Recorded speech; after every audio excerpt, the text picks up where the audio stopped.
Aric Almirola is expected to join Joe Gibbs Racing in the NASCAR Xfinity Series in 2024, and Dillon may not be joining Kaulig Racing in the Cup Series in 2024.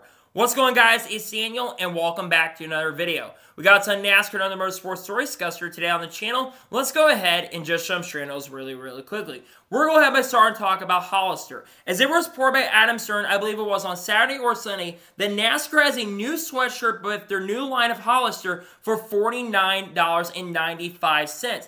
That is a lot of money for a sweatshirt. I know I saw a lot of backlash on social media. I don't think it's because Hollister being the brand was a big reason. I think it's because of the cost. That is a lot of money, especially for a sweatshirt. But I will say it does look overall solid and pretty cool. Nonetheless, there's a new Hollister line, and it's cool to see that NASCAR is continuing their branding with Hollister.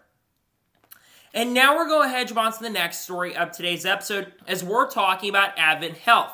As it was announced over the weekend on Friday that Avan Health will not sponsor Ross Chastain in 2024. A big reason why I believe that Avan Health is not returning is because obviously Busch Beer is joining Trackhouse Racing in 2024. So a big question is, will Avan Health stay around in the sport? I'm not entirely sure, to be honest, but they've had a lot of success with Ross Chastain over the course of the last few years, whether it was with Chip Ganassi Racing or whether it was with, of course, Trackhouse Racing. There's been a lot of success with that branding and that sponsorship as well. It's a shame they're not returning, but it does not surprise or shock me, to be honest with you. And now we're going ahead and jump on to the next story of today's episode, as we're talking about the Petty family. As it was announced yesterday that the Petty family will have a new logo for 2024, as obviously they'll be celebrating their 75th year in NASCAR. They started in 1950, and they'll be celebrating their 75th year in 2024. They're going to have some new logos on the side of Legacy Motor Club. We're teasing some big announcements for 2024 that should be coming here in the not-so-distant future. But I will say this new Petty Racing logo looks absolutely really cool and looks really amazing, and I can't wait to see it out on the racetrack in 2024. And now we're going ahead and jump on to the next story of today's episode, as we're talking about Iowa Speedway. As it was announced yesterday that Iowa Speedway's first NASCAR Cup Series race has officially sold out. On top of that as well, the title sponsor has been revealed, and it's going to be called the Iowa Corn 350. This race will be a 350-lap race. I saw a lot of people complaining about this being a 350-lap race, but I think this race is nearly going to be 300 miles long, so it's still going to be overall a longer race. And I believe this race is even going to be longer than the race at Richmond, which that race I think is 350 to 400 laps as well. I'm really excited about the first Cup Series race at Iowa Speedway. A lot of people say they should add some temporary grandstands. I think it had 24K that are going to be there. There's not, as of now, planning to add any grandstands, but I do agree we probably should have more grandstands in the near future, maybe for 2024, something they could do, but it sounds like as of right now, that is not the plans at this current moment.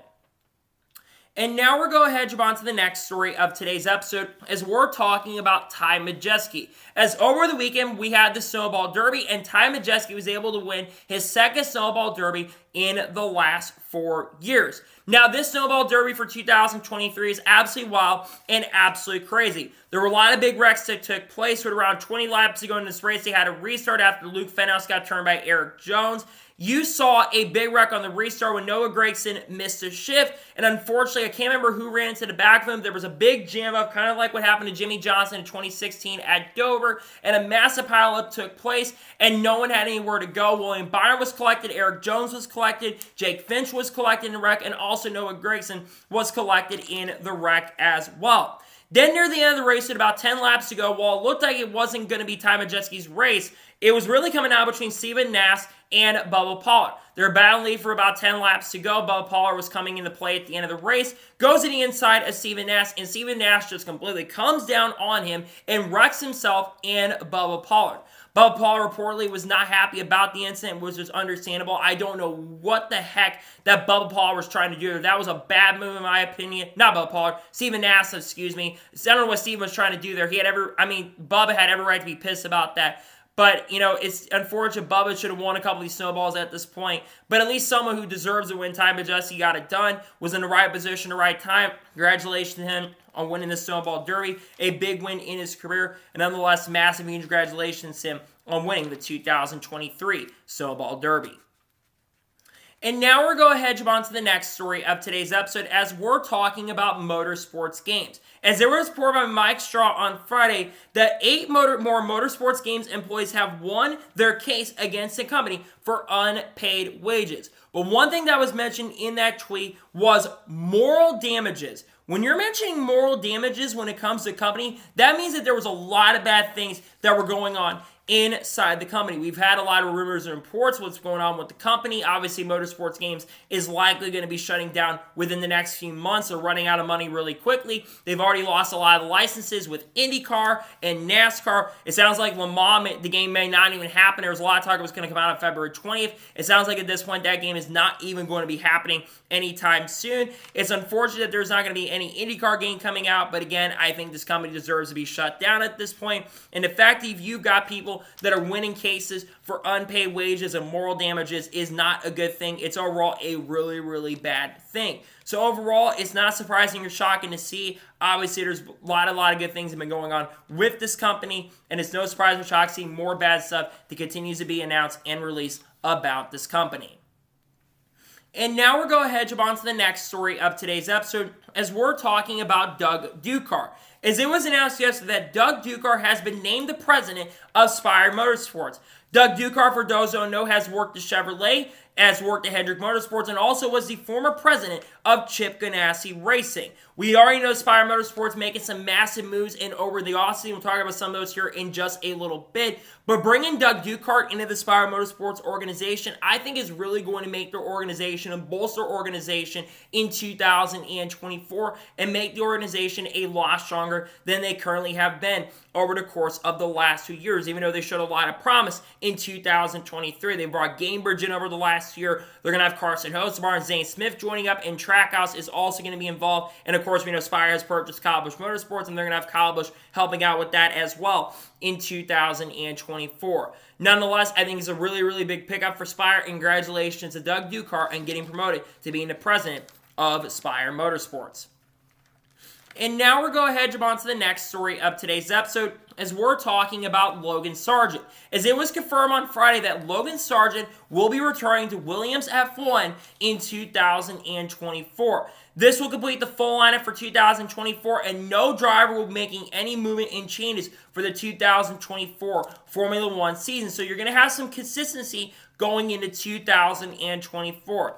As for Logan Sergeant going back to Williams, I think this is well-deserved. I know he's had some struggles this year with Williams in 2024, but But I think that drivers deserve a second chance and opportunity. Now, if he can't step up in 2024, it would not surprise or shock me if there is a new driver going to Williams into the future. Obviously, there's some driver changes that could happen in 2024, but I think Logan Sergeant deserves it. He showed a little bit of promise here at the end of the season. Remember, he qualified and actually got a point at Austin, and then, of course, he actually qualified inside the top 10 and into the final round of qualifying, and I think qualified 6th for the Las Vegas GP. Unfortunately, finished like 12th or 13th in the race because Williams' pace was not up to par throughout the entire run, but still I think this is a well-deserved promotion for him to stay with Williams in 2024, and I think this is absolutely a great move to keep him at Williams in the 2024 season. And now we're going ahead and jump on to the next story of today's episode as we're talking about Kyle Sieg. As it was announced on Friday that Kyle Sieg will be returning to RSS Racing on a full-time basis in 2024, driving the number 28 car. Kyle Sieg has been running in the NASCAR Xfinity Series for the last 2 or 3 seasons, has some okay runs in the Xfinity Series, but of course a big reason why Kyle Sieg is staying at this team is because of course he is the son of Rod Sieg and of course the younger brother of Ryan Sieg. Now I will say this, Kyle Sieg is going to have to step up to the plate and do a much better job. But I do think that he does have a lot of talent. And of course, he does have a little bit of funding helping him as well in 2024. This is not surprising or shocking that he's going to be staying in RSS Racing in the 2024 season. I think it's a good decision for the team to keep this consistency. There's now 2 drivers that have been confirmed. Obviously, we don't know what the rest of RSS Racing plans are going to be past this announcement because we know that Ryan's returning and Kyle's returning. Maybe Joe Graff Jr. comes back in the team with G-Coin. It is a potential possibility. We'll have to wait and see what happens, though. Nonetheless, so Kyle Sieg is going to stay with RSS Racing in the 2024 season in the NASCAR Xfinity Series.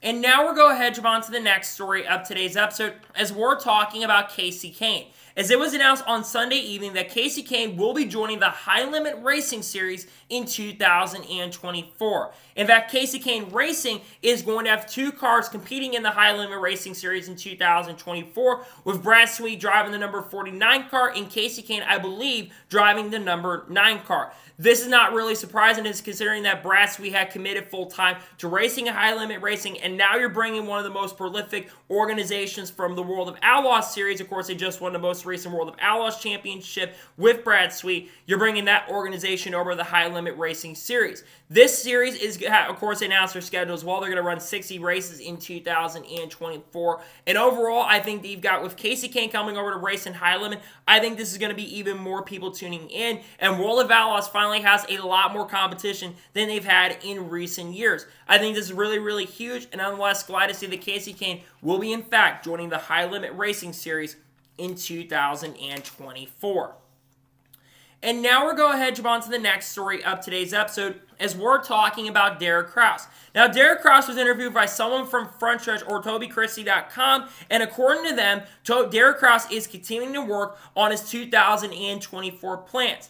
Aric Krauss has made quite a few starts this year in 2023. Drove, I think, 1 or 2 races with Gibbs Motorsports. Actually qualified in the top 10 with that organization. And also, Aric Krauss made quite a few starts with Kaulig Racing this year in 2023, where he actually led some laps and won a stage at Homestead Miami Speedway, though he did unfortunately end up getting involved in a wreck later in the race. I will say this when it comes to Aric Krauss, I think he's definitely a very talented driver who can get the best out of equipment. I think there is a chance and possibility that he does, in fact, stay with Kaulig Racing in the 2024 season, but also I could see him moving on and working with another organization in 2024 as well. I really hope he's sticking around. I thought maybe he would go to Spire Motorsports potentially, but I don't think that's going to be the case. I think there's a good chance he does stay with Kaulig in 2024, but again, I think funding is going to come down into the play. I could see him also driving their All-Star car. We'll just have to kind of wait and see what happens. Nonetheless, so we'll see what Aric Krauss can do, but I do believe he 100% deserves to stay with this team in 2024, or at least be racing in the 2024 season. And now we're going ahead and jump on to the next story of today's episode, as we're talking about Kevin Harvick. Now, we had the award ceremony that took place on Thursday, and there was a video that NBC put out on social media, and Kevin Harvick reflected on a great career in NASCAR and thanked his teammates for what he's been able to accomplish, and also kind of talk about he's going to be able to talk to these drivers he's competed with over the years one-on-one, and also kind of made a little bit of joke at Bubba Walls, saying to Bubba, you basically bet that it was going to be $100 if I cried, and Kevin didn't cry, so according to Kevin, Bubba Walls owes $100 to Kevin Harvick. When you think of Kevin Harvick was one of these villain drivers back when he started growing. But as time progressed and moved on, Kevin Harvick became one of the most prolific drivers in this sport and accomplished a lot in NASCAR. He has 60 career wins, won the 2014 NASCAR Cup Series Championship, and was a true American badass in this sport. Kevin Harvick, of course, will be joining the Fox Sports booth in 2024, which I think is a massive move for Fox. And I think that's going to help the booth a little bit in 2024, because Kevin Harvick is someone that is not going to really lay down, and I think he's going to be someone that's going to be really fun to listen to in the booth in 2024. So, congratulations to Kevin Harvick on an amazing career. 1,000% a first ballot Hall of Famer. I really hope he and Rodney Church get to go in together in the future. Kevin, I think, will be eligible in 2026 or 2027 to get into the Hall of Fame. But I'm really happy to see that they reflected and gave him the respect he deserves, because in my opinion, Kevin Harvick is one of the greatest NASCAR Cup Series drivers to ever live and race in this sport.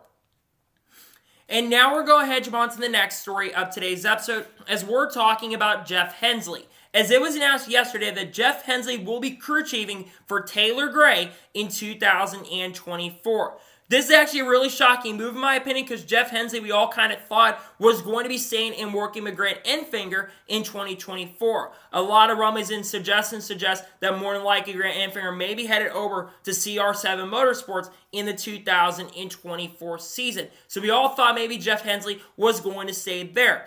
As for him going to work with Taylor Gray in 2024, I think this is a massive and huge pickup for Taylor Gray going into 2024, because he's going to be working with one of the best crew chiefs in the NASCAR Craftsman Truck Series, that being Taylor Gray, working with Jeff Hensley. And I really do believe that you're going to see the really good year for Taylor Gray in 2024. I won't be surprised or shocked if he gets a few wins in the 2024 season and we see him make potentially a deep playoff run. He had a couple really promising races throughout the year. Had a really good race at Kansas, I think, early in the year, and also had a chance to win this, I think, the fall Kansas race as well. And I think that Jeff Hensley is really going to bring the best out of what we've seen from Taylor Gray over the last year. And I think this is a massive pickup for Tricon Garage going into the 2024 season. And now we're going to jump on to the next story of today's episode as we're talking about Shane Van Gisbergen. Now, there was a tweet that came out, I believe it was from our Red Bull's Supercar account or Shane Van Gisbergen's Twitter account, that Shane Van Gisbergen was on the simulator testing at Las Vegas Motor Speedway. And the number that SVG was using was number 97. And many people are believing that that potentially could be the number that Shane Van Gisbergen ends up using in 2024. Now, a lot of people are thinking, why won't it be 91 and why could it be 97? Well, number 97 has a personal preference with Shane Van Gisbergen because that's the number I believe that he has used in Supercars really since the beginning of his Supercars career. We obviously know that Shane Van Gisbergen is going to be joining the NASCAR ranks in 2024 with full-time ambitions, hoping in 2025 where he could potentially be full-time in the Cup Series in 2025 if things end up working out for him. As for him testing in Las Vegas, he will likely run a lot of ovals in the Xfinity Series or Truck Series. His full schedule has not been confirmed at this point, though I do think it won't be long before we kind of find out what that schedule is going to be for SVG. Nonetheless, I'm excited to see what he can do, and I'm glad to kind of see what we may end up being his number. It's not official what the number is going to be, but I would have to imagine that his number could end up being 97 in the 2024 NASCAR season, and we'll find out what the rest of his intentions are and what other series he's going to be competing in the not-so-distant future. And now we're going to jump on to the next story of today's episode as we're talking about Kurt Busch. Now, we already talked about Kevin Harvick reflecting on a great career, but if you watch the award ceremony, you saw Kurt Busch reflect on a great career, and he was extremely emotional. When you had Kimmy Kuhn and you had Marty Snyder opening up, Kurt Busch got very, very emotional, and when he was up on stage, he thanked NASCAR for everything. And it was a very emotional moment, in my opinion, because Kurt Busch is someone who went from being this villain driver in this sport to being one of the most loved drivers in this sport and being someone who's been working with organizations and always got the best out of equipment. In my opinion, a first ballot Hall of Famer. And unfortunately, his retirement is kind of on NASCAR. Kurt Busch maybe would have retired around this time. Maybe this would have been his last year regardless. But obviously, Kurt Busch isn't coming back, and it's a really big shame, in my opinion, that he didn't get to have the full send-off year that he absolutely deserved. He's a great driver in the sport, and it's a shame to see everything went down the way it did. NASCAR has worked on to make the safety a lot better, but unfortunately, NASCAR rushed this next-gen car out, and it caused a lot of the issues that truly ended up taking place that we saw on the track, and a lot of drivers lost their careers, and drivers' careers have been affected because of this next-gen car. But like I said, NASCAR has been trying to work to make that a lot better. So hopefully they have fixed some of those issues, and long-term down the road, we don't ever see another head injury. But unfortunately, Kurt Busch's career is sadly over, and it's a massive and huge shame, in my honest opinion. And now we're going to jump on to the next story of today's episode as we're talking about the TV deal. Now, it was reported by Adam Stern last night around 8 or 9 Central Standard Time that according to him, and John Alwyn commented this on this as well, it says, the truth is that while NASCAR executives are happy with the new deals, the sport would have been seeing a much bigger increase a year ago before the sports market tightened. It's crazy to think that we could have gotten even a better deal than we got. And remember, it's a $7.7 billion deal for 7 years. So each year, there will be $1.1 billion given out, which is a 40% increase from what we currently get, which currently right now at this particular moment, it's $820 million. That, of course, will be increased to $1.1 billion starting in 2025. And remember, Amazon Prime's coming into play. You're also going to have the TNT and HBO Max coming into play as well. There's a lot of really good things exciting about this TV deal. Obviously, Amazon's probably going to put a lot of effort in work. Fox and NBC, of course, is still going to be sticking around, but you're going to have the first 14 races on Fox, then 5 races on Amazon Prime, 5 races on TNT, and, of course, HBO Max, the streaming network, the Bleacher Report, and then, of course, the final 14 races will be on NBC. I do wish there were more races on broadcast. That's one of my biggest issues, but the fact that more money's coming in for the teams, I think is a massive step in the right direction for this sport. So nonetheless, I think it's really, really great to see that more money is coming into play. And I think this is absolutely a huge dub and a huge win overall for the sport, in my honest opinion.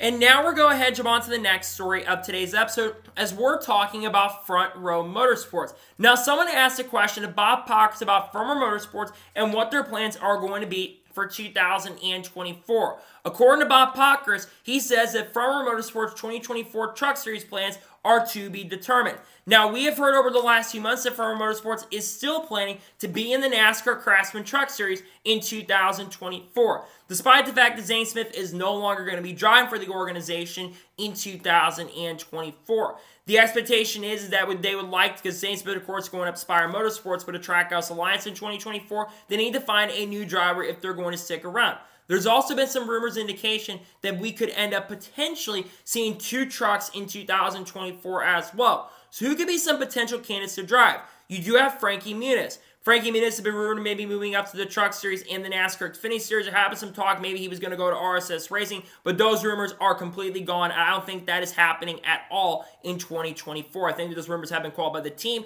and the representatives of the organization as well. So maybe he goes to Front Row. That would be a pretty big upgrade for him, move up to a championship caliber team. Maybe he goes there. You also do have Matt DiBenedetto.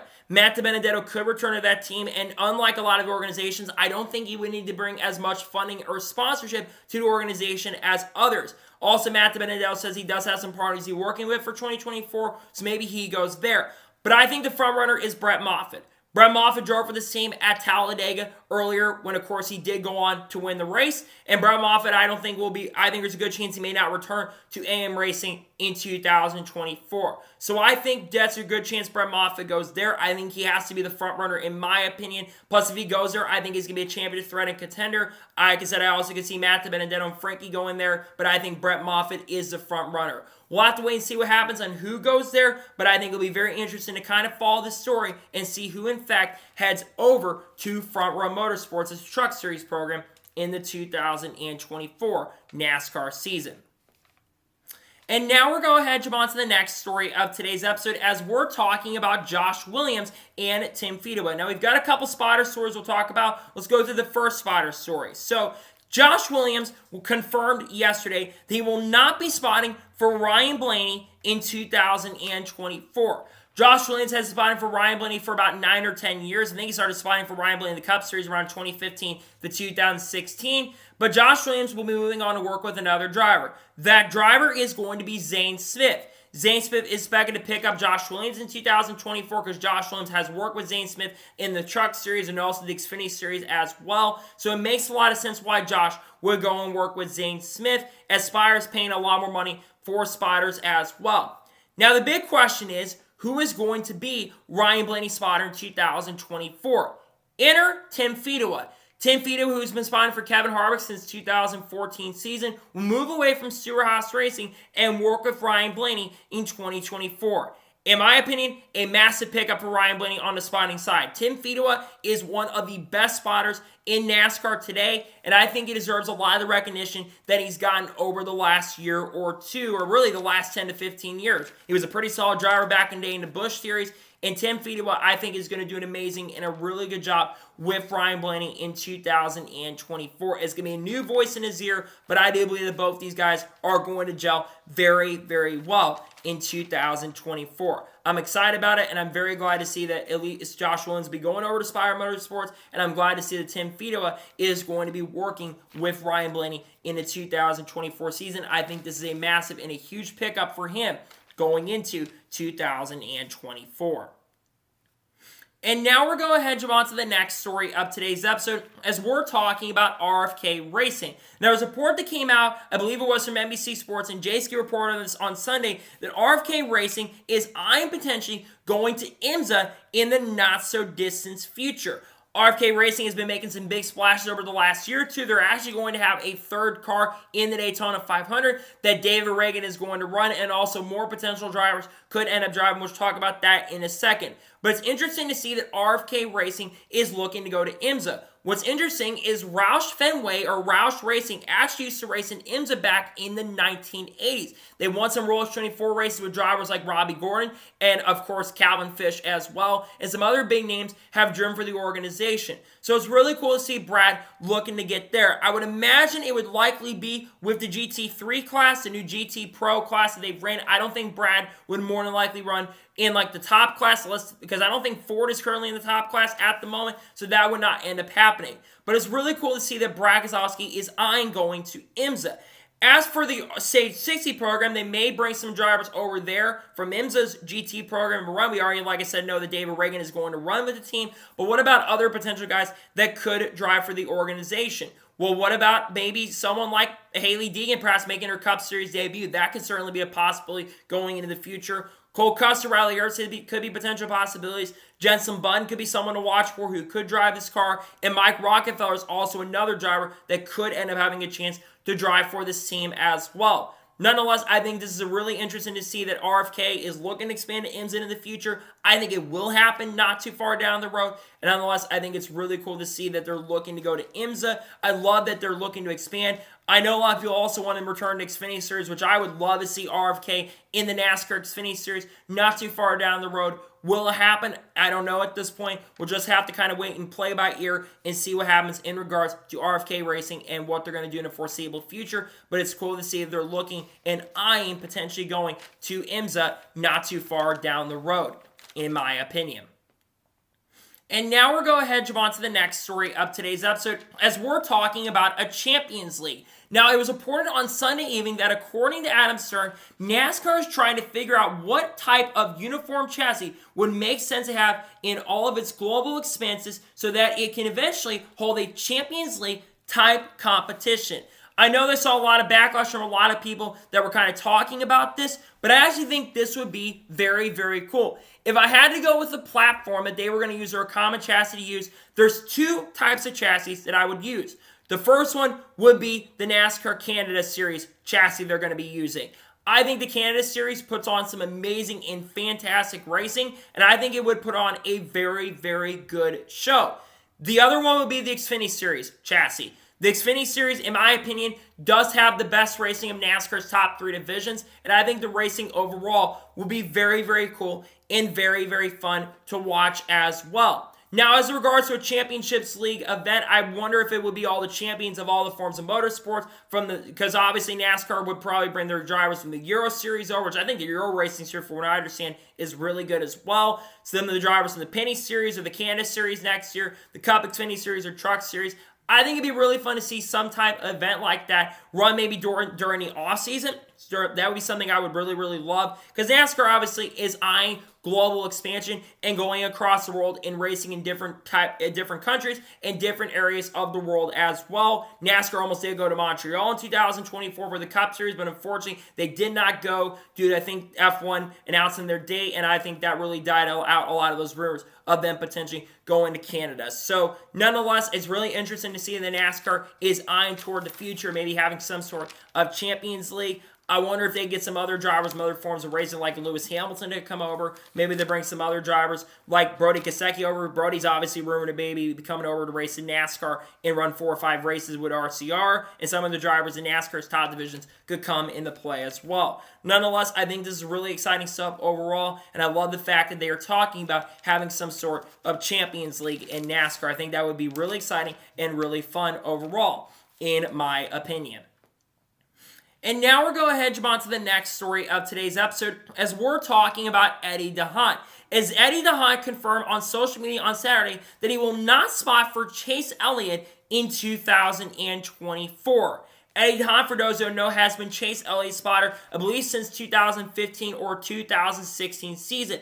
And Eddie DeHaan had been working with Hendrick Motorsports since around the 2011 season when he left Kyle Busch's team, when he was spotting for Kyle Busch back in 2010, and left to work with Jeff Gordon starting in 2011.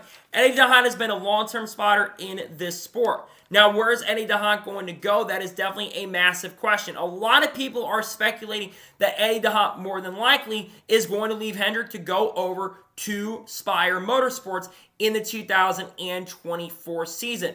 And a lot of people believe he's going to be spotting for Carson Hocevar. We already heard this from Door Bumper Clear, but apparently they're paying spotters a lot more money to go over and work in their organization. They're not part of the race team alliance, so they're paying a lot more money because if I'm not mistaken, the RTA, they have a certain amount of budget that the teams can end up using. So it does make a lot of sense why they're looking to spend a lot more money on trying to get better spotters because they're making some massive moves over the offseason. So I think he'll go and spot for Carson Hocevar. Some thought maybe Tyler Green would work with him, but I think Tyler Green is going to stay with Harrison Burton. Now, who's going to spot for Chase Elliott, though, in 2024?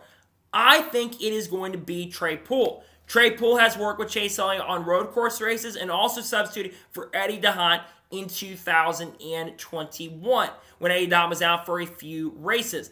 I think Trey Poole is going to end up being the spotter. Trey Poole, in my opinion, is a really solid spotter. And, of course, Trey Poole is Chase Elliott's cousin. So they've worked together very well in the past. And overall, I think that these two are going to gel very well together going into 2024 if it does end up being the case. There could be someone that shocks us that goes and works with Chase Elliott, but like I said, in my honest opinion, I think it is going to be Trey Poole that is going to be the spotter. We're probably going to be seeing some announcements in regards to this in the not so distant future on who that spotter is going to be, but nonetheless, I think it will be Trey Poole working with Chase, and when it comes to Eddie Dant, I think he will be going to work at Spire Motorsports and working with that team starting in 2024. So I'm really excited about this Friday. It's a shame he's not going to be at Hendrick Motorsports. I don't know how much longer Eddie Dant's going to be a spotter. I think Eddie's around 61 or 62, so Eddie Dant's probably getting close to the end of his career as a spotter in this sport. Nonetheless, so it's good move in my opinion. He's one of the best spotters in the industry, and I think it'll be really cool to see him working with Spire Motorsports in 2024.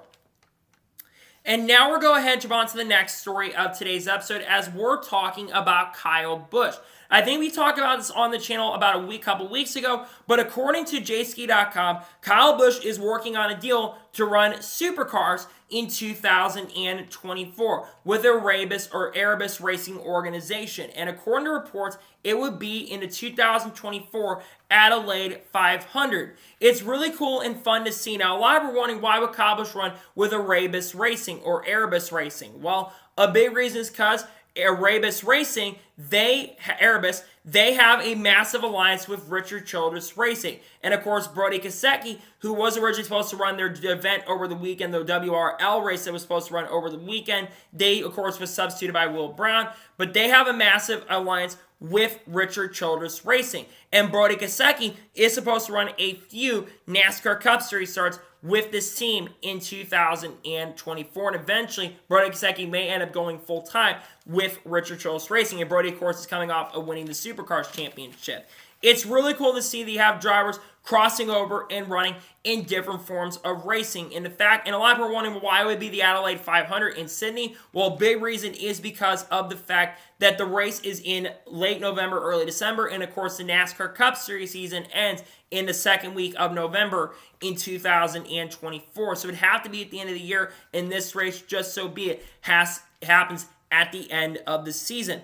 I really am excited about this, so that they're working on this. I think Kyle Busch running a supercar event is very, very awesome. Drivers that go to supercars, it is one of the toughest divisions because it's not only just about the fact that the cars are really, really hard to drive, though the next-gen platform is very, very similar to the Supercars series. But another big reason why it's such a hard series is because the talent there. There are so many great drivers that have gone over and raced in Supercars. You look at drivers who've come from Supercars who are pretty solid in NASCAR. Marcus Ambrose, while he's actually an all-right oval racer and was a really good road course racer, never had best equipment and contended for playoff spots in a couple seasons. Go back to 2009, where I think he finished 15th or 16th in the standings, and then 2011 won at Watkins Glen and nearly made the playoffs that season. It's crazy to see that Kyle Busch is looking to go over in racing supercars. I think Kyle Busch will do overall a solid job in the Supercars series if he does in fact end up heading there. It sounds like there's a really good chance and possibly that could end up happening in the 2024 season near the end of the year. I'm really excited about it. I'm looking forward to it. Nonetheless, I think it is going to be absolutely a huge and massive deal if it truly ends up going there and racing there in 2024. So we'll see what happens in regards to that, see if it does end up coming true, but I think it will be announced in the coming months, the coming months. I think it will be officially announced that Kyle Busch is going to run some supercar races with the Erebus Racing organization in the Supercar series in the near future. And now we're going ahead and jump on to the first of two major stories in today's episode as we're talking about Ty Dillon. Now, we've all been thinking for the longest time that Ty Dillon was going to be taking over the 16 Cup car for Kaulig Racing in 2024. A lot of reason originally thought is because of the sponsorship and funding he had with Ferris Mars.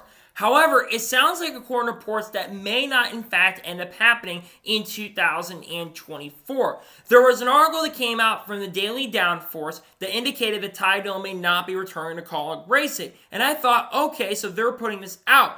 I go and look at the article, and then they see a Matt Weaver tweet where Matt Weaver kind of indicates that it sounds like that it will not be that Ty Dillon will be headed over to Kaulig Racing. From what I have heard and understand, it sounds like that the 16 Cup car may have, instead of just one driver in the 16 car, there may be multiple different drivers who end up driving the number 16 car in 2024. This is really interesting. Now, I think Kaulig Racing probably realized that bringing Ty Dillon in, you're not going to be a championship threat and contender. When you look at Ty Dillon and what he did at Spire Motorsports, right? Ty Dillon completely struggled at Spire Motorsports in 2023. Granted, I know that he's not in the better of the Spire cars, but still, Ty Dillon was one of only two drivers that failed to score a single top 10. And I think he only had maybe 3 or 4 top 20s throughout the whole entire 2023 season, though I will say near the end of the year, he did show a little bit of slight improvement, though he did not do an amazing job in 2023. If he went full-time in that car was going to finish in the back half of the field. Let's just be realistic and honest. They were not going to run really good, and they were going to completely struggle. So the big question now, if they're going to have multiple drivers, who will drive this car? Well, I still think maybe there's a possibility Ty Dillon goes there part-time, but I also think there's a chance maybe he goes full-time their Xfinity program, perhaps. That could certainly be a possibility to shout with the sponsorship he has. Outside of that, I'm really not sure, because in my honest opinion, Ty Dillon would be suited to run more in the NASCAR Xfinity Series with a team like his RCR, though they're not going to run the 3-car. He could go there, but I don't think that's going to happen. Maybe he goes there, but maybe he goes to one of their Xfinity rides. That certainly could be a possibility. Now, AJ Allmendinger, I know a lot of people think he could go back full-time, and I think Allmendinger being the 16 car would be realistically the best option to Kaulig Racing would have, but I'm going to be real and honest with you guys when it comes to Kaulig Racing. AJ Allmendinger does not bring the most sponsorship and funding. He's been heavily rumored to be returning to the NASCAR Xfinity Series in 2024. So certainly we could see AJ Allmendinger run part-time in the 16 and may run full-time in the Xfinity Series. Obviously, we know Chandler Smith is not going to be returning to their organization, so that certainly could be a possibility. We could see Josh Williams drive the 16 car as well. Josh does have a lot of funding and sponsorship with Alloy Employers. It's a B2B branding deal, so Josh Williams probably get some cup starts into 16. And maybe, just maybe, we see also the 13-car return. Maybe a guy like Matt DiBenedetto gets brought over to the organization. Matt DiBenedetto's working on some plans for 2024. Maybe he goes there. There's other drivers like a Christian Eckes who come into play. Derek Krauss could be someone who can make some cup starts. Derek does, I believe, have a little bit of funding and sponsorship with him. There could be some interesting moves. But like I said, Kaulig Racing, it just makes a lot more sense to have multiple drivers in the 16. In my opinion, I'd rather have AJ full-time in a 16 Cup car. But when it comes to funding and sponsorship, I understand what they're trying to do here, right? They're trying to save a lot of money.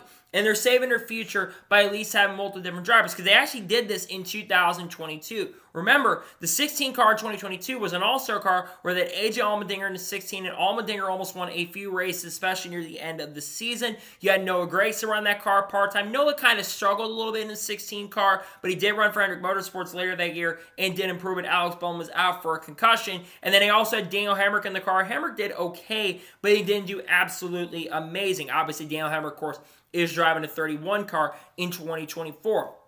I know some people mentioned Noah Gragson still has a potential possibility for going to Kaulig Racing, but I think Noah Gragson is still likely going to Supercars Racing to drive a 10 car. There's been nothing new and no changes in regards to that. I think more than likely Noah is going there. They're just kind of waiting on some things to be announced. Noah does have sponsorship and funding with Black Rifle Coffee and Bass Pro Shops and a couple other companies as well that are likely going to work with him. So I think Noah's still going to be going over to the 10 for SHR at this particular moment. So it's going to be interesting to see what happens. So it's kind of crazy to think there's a really good chance and possibility that Ty Dillon more than likely will not in fact be joining Kaulig Racing after all in the 2024 NASCAR Cup Series season. And now we'll go ahead and jump on to the final major story of today's episode as we're talking about Aric Almirola. Now, over the weekend at the Washington Commanders game, I believe it was JP Finley on Twitter, who does a lot of work with the NFL and NBC, I think, in the Washington area. There was a video that surfaced with Joe Gibbs, and I believe it was the new president of Washington, that being Josh Harris, and the Blitzer Group coming into play. And you saw Chris Robel get a handshake from the owner. But Aric Almirola was also spotted at that game, and Joe Gibbs says publicly that Aric Almirola, he is driving for us now. Obviously, there's been some rumors that Aric Almirola would likely be returning to the NASCAR Xfinity Series in 2024 season, more than likely just on a part-time deal. And Joe Gibbs Racing's name has been mentioned quite a bit. We have not heard the full-scale lineup for Joe Gibbs Racing for 2024, which we'll talk about here in just a little bit. But Aric Almirola returning to Joe Gibbs Racing, heading over there, is really interesting. If you know your NASCAR history, back in 2007, Aric Almirola actually was a development driver for Chevy and Joe Gibbs Racing, and actually was driving quite a few races. Actually made his Cup Series debut in the number 80 car for the team when they had an R&D car. We saw Mike Bliss, I think, one of his first Cup starts in that car, actually one of his later Cup starts in 2004, when he was, of course, driving a 20 car for Joe Gibbs in Xfinity, and Aric had been driving the 20 car in Xfinity. However, at Milwaukee the weekend, Rockwell Automations was a sponsor on that car. And obviously, Aric Almirola got forced after leading the race. He got forced out of the car, and Denny Hamlin sat back in. So it's really crazy to see it all come full circle. Now, who will be the sponsor for Aric Almirola if he does go there? Michael Roberts Construction, in my opinion, would probably be one of the sponsors that works at Aric Almirola. They apparently are good. Michael Roberts, the company, is good friends at Aric Almirola. So that could certainly be a possibility and shout of a sponsor in 2024. As for Aric Almirola going back down the Xfinity Series, I think Aric Almirola going to Joe Gibbs Racing is actually overall a pretty solid and a pretty good move for Aric Almirola in his career. Obviously, we know Aric Almirola is not returning to Stewart-Haas Racing in 2024 because he wants to be focused a little more on his family. And I think running part-time will help him out quite a bit. He will likely drive the number 19 car, though has not been announced. I imagine the number 19 car that we saw the All-Star car come into play, that will likely be the number that he ends up driving in the 2024 season. And I think Aric Almirola will actually be a lot more successful. I mean, he won an Xfinity Series race in 2023 for RSS Racing. Yes, I know it was technically an SHR-affiliated car, but still, Aric Almirola got a win for this team and RSS, and I think he'll be very solid with Joe Gibbs Racing. Again, I think in all the races that he runs, depending on what his schedule is, I think he will be a championship threat and contender in that number 19 cars. I think the number is going to be 19. I think he's going to share that seat with Ryan Truex next year, probably John Hunter Nemechek, of course, who of course will be driving for Legacy Motor Club, and Ty Gibbs as well. And I also would imagine maybe if Bubba Wallace wants to run a Xfinity Series race or two of the team, he'd probably get an opportunity to run it. And of course, William Sawalich, once he turns 18 years old, he'll likely be full-time in the organization in 2025. But of course, he'll get to make his Xfinity Series debut in October of 2024. But it's really cool to see Aric Almirola getting a second chance at Joe Gibbs Racing, at least on a part-time stint. I don't know what the rest of the schedule will be, but it's cool to see that Aric Almirola is likely headed back over to the Joe Gibbs Racing stable. Speaking of Joe Gibbs Racing, what is the rest of the lineup going to look like? Well, nothing's been officially finalized and confirmed, but it's expected that Sheldon Creed and Chandler Smith are going to drive full-time for the organization in 2024. According to Bob Pockers, a formal announcement is expected in the next couple of weeks, and I have heard that it will be announced probably before Christmas. We'll find out what likely the rest of the Xfinity Series driver lineup is going to end up being.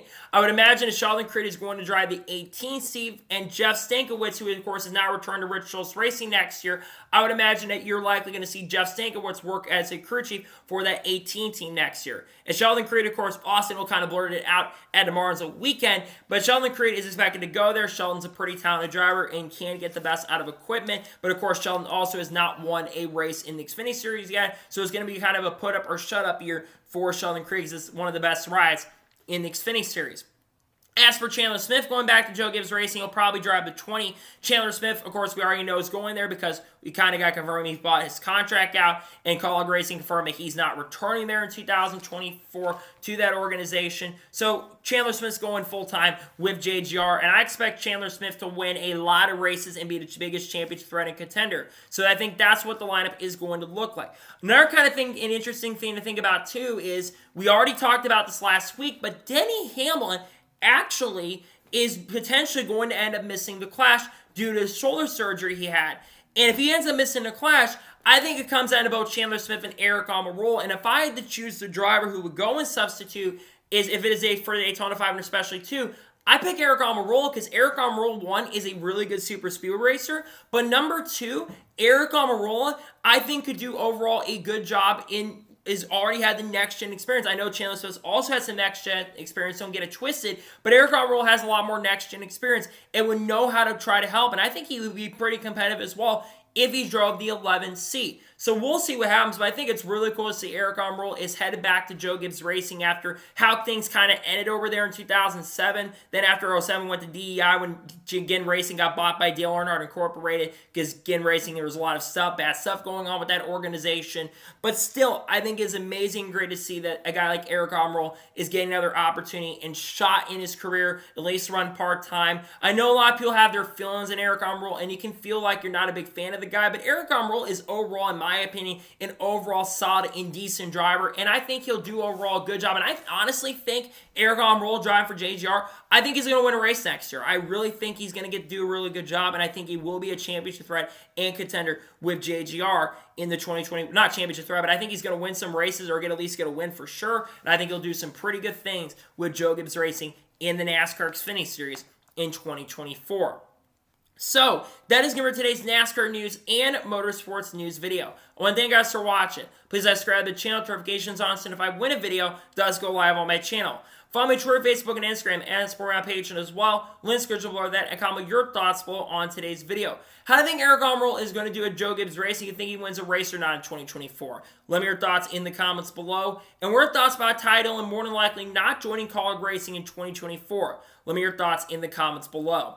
I don't think there's going to be any more videos on the channel today. Tomorrow, there will be an RFK team preview dropping. Thursday, if there's not a major news story that breaks, there likely will be a Spire Motorsports team preview dropping. Friday, there should be an NASCAR news video on the channel. Saturday, I'm thinking about ranking every track for 2024. And then, of course, on Sunday, you'll have the Xfinity Series predictions dropping on the channel. I got a lot of great content dropping on the channel that I cannot wait for you guys to check out. So anyways, like I said, I want to thank you guys for watching today's episode, and I'll see you guys next time for more great, awesome NASCAR content and other motorsports content on the channel like this.